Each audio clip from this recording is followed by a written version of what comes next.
Hi everyone, this is Tisch Aitken, and this is midweek for the week of May 25th, 2020. And it's been quite an intense time. There's a lot of confusing energy because both Mercury and Venus are out of bounds right now, and there are 4 points in Gemini at the moment. Mercury will be exiting Gemini tomorrow evening and entering the sign of Cancer, but at the moment it's still in Gemini.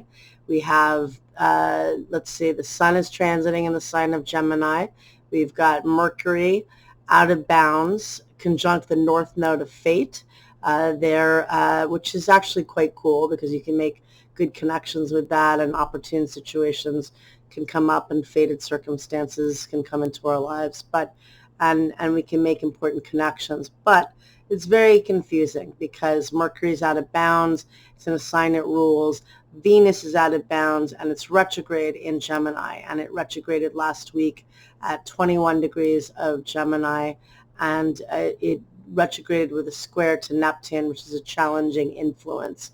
And that means that it makes things very foggy. There can be some deception, particularly when Venus is out of bounds. Things, again, are just really all over the place. And in the sign of duality, Gemini, there's one story to this. And this week we have Mercury entering Cancer tomorrow, and it's going to be out of bounds until July 9th, but it will be June 9th, pardon me, but it will be stationing retrograde on June 18th.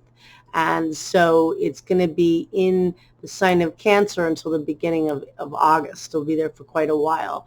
And it's an emotional water sign. It's a cardinal water sign. It's action oriented, but it's very sensitive. And any planet, when it's transiting in a cardinal sign, is activating all of the Capricorn that initiated the year, all of those planets and that restructuring of the Saturn-Pluto conjunction. And when Mercury does station retrograde, it's going to get as far as 14 degrees.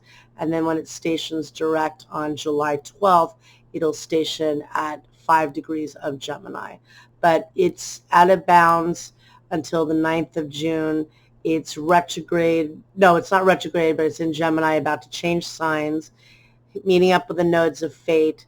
We've got the North Node in Gemini, the Sun, Mercury, I miss Venus out of bounds. It's a lot of mutable energy, and it's very spacey. And then you've got Mars in Pisces, and Mars is it's not in its detriment or in its fall position, but it feels like it when it's in Pisces, because Mars is how we proceed and take action, and Pisces is a mutable water sign that's swimming around in different directions and is not exactly an action-oriented sign. It's pretty passive. So Mars is, triggering the tails from Mercury retrograde in Pisces. That was earlier in the year. We had Mercury in Pisces from February 2nd, and then it retrograded from February 16th until March 9th, and then it was in the sign of Pisces. I can't remember now when it exited. I think it exited in the beginning of April. So much has happened that it's hard to keep count. But basically, it was in Pisces for a long time, and now Mars is retracing that story, and it's also squaring all the points in Gemini, so that's, challenging too. Mars is going to square, it's going to meet up with Neptune mid-June. It's going to the sun is going to square Neptune on June 11th, and Neptune itself is going to station retrograde on June 22nd, the day after the solstice. So there is a very strong Neptune theme, it feels to me, or just feels like a massive Mercury retrograde with Neptune really pronounced. And that's probably because Venus was square Neptune in the Venus retrograde chart. And so that's at least how I'm processing it, and that's how I'm noticing other people with scheduling and things getting a little off track right now. And I think it's okay. It's a lot of sensitive, a lot of emotional energy in the sky too. I'm feeling it more in the scattered way. A lot of people have told me they're feeling it more in the emotional way, and I'm sure we'll all feel it in different parts of it. But mutable is adaptable and flexible. So you want to be very adaptable right now.